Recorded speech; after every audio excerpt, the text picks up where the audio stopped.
Good day guys, maulan na hapon sa atin, no? Eto, motor natin dahil araw-araw to sa bakbakan, araw-araw to sa kalsada. Talagang lumalaban to, araw-araw sa takbuhan. Eto, magchi-change oil tayo. Ayan. So, ito guys, yung motor ko na plato ay ginagamit ko to sa Mobit. So, ang takbo nito araw-araw napakatindi. Kaya ang gamit ko dito lang is guys, talagang papakita ko sa inyo, napakaganda.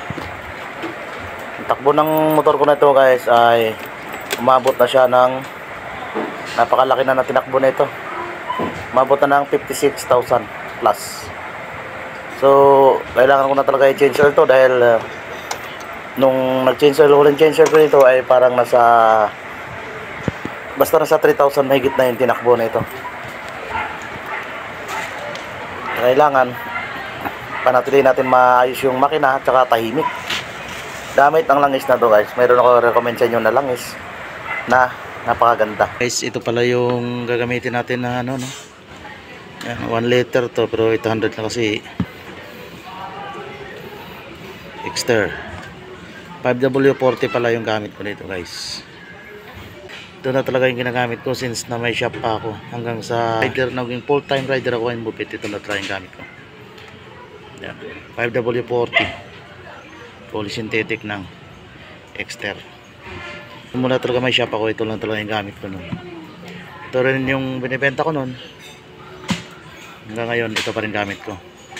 Ang motor ko pala ay Honda Click. Ayan, Honda Click 125. So, ayan. Yeah.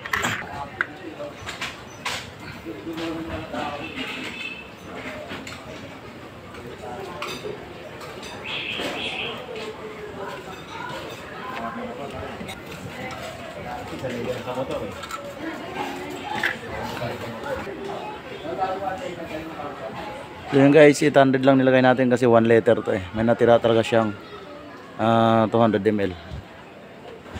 So kung gusto nyo lang talaga guys na maganda-gandang langis, yung sa pang araw-araw nyo guys, sa tulad kong rider, ito yung ma-recommend ko sa inyo na langis sa pang araw-araw. Ito yung Exter. Yan, 5W40 polysynthetic.